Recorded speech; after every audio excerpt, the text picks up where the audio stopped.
So yeah, that able to change off and that is normally now as you can see I've got to do remove them 10 so anyway, let's get it set. Well, it is Friday yet again, and we've got a 2015 Mercedes GLE 250D. And I don't know whether you can see, but that rear end is a little bit low.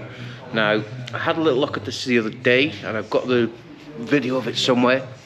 We've got a rear airbag that has failed, perished. Let's get involved and get that airbag replaced. Now the first thing that I've done, I've jumped inside the vehicle, coupled up the diagnostics, and we have bled the air out of the system. Now what we need to do now is jump underneath the bonnet in the fuse box and remove that relay there, which is for the airmatic, because the last thing we want to do is that compressor kicking in, which I have removed, which is that one there. Now we can safely get this car in the air and get the bag placed. Now once we've got that vehicle up in the air, get the wheel off, and then we can get access to the airbag itself.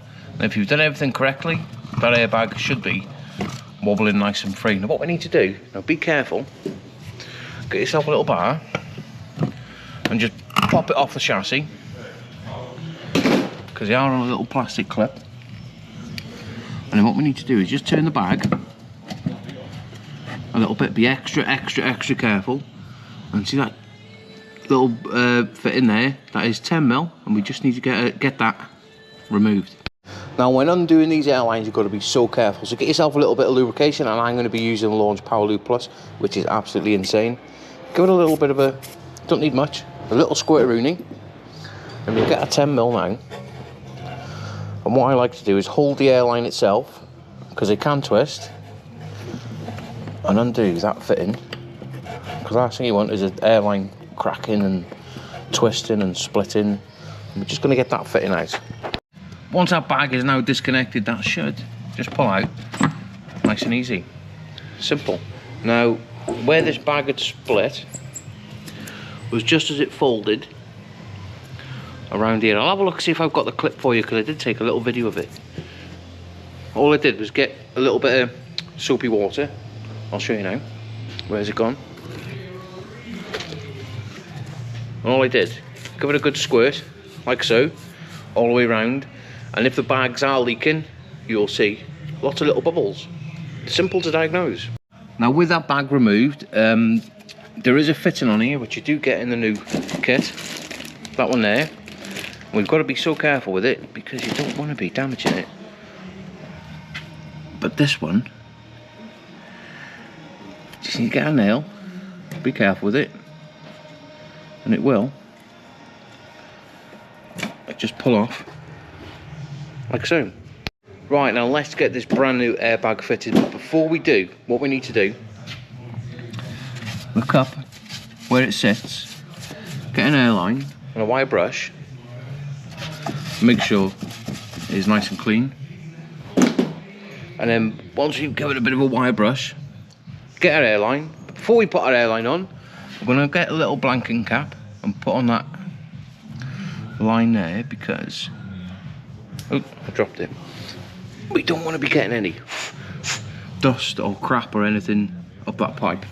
Now once everything is looking like brand new, we need to then, out of the little bag that you get with the airbag kit, there's a little plastic clip, and that goes onto the chassis, and that keeps that airbag in place. And to put it on, you just screw it into place. So I'm all fingers and bloody thumbs today. I can't do it.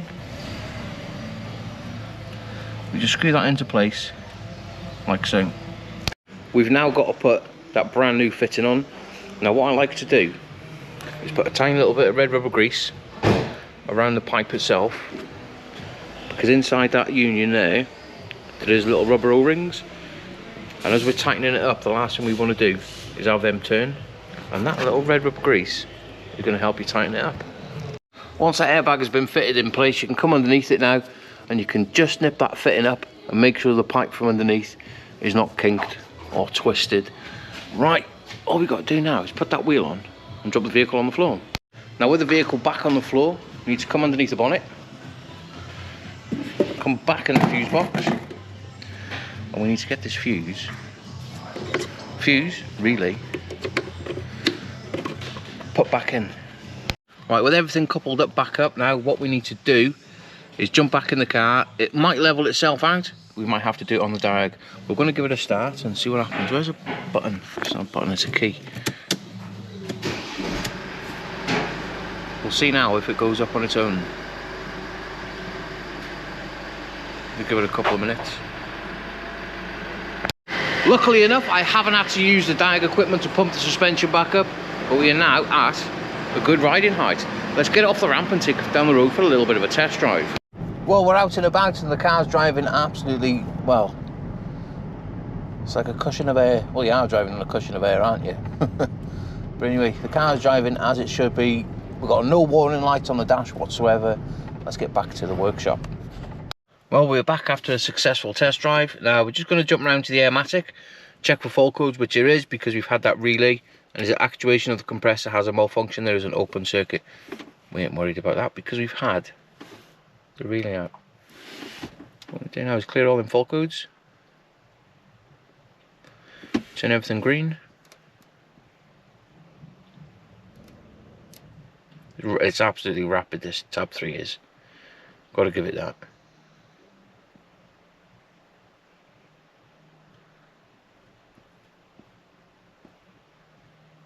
Reading and clearing all them bloody modules, no problem. I think we're going to have a couple of faults elsewhere, but we're not worried about that because it hasn't come in for that.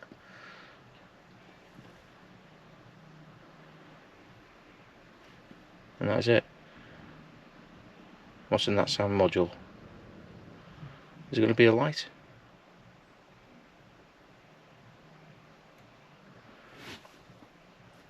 The capacity of the starter battery is too low. Oh, customer probably needs a battery before long. Right, well I am happy with everything. And there you have it. That is one successful replacement of an airbag on a Mercedes GLE 250D.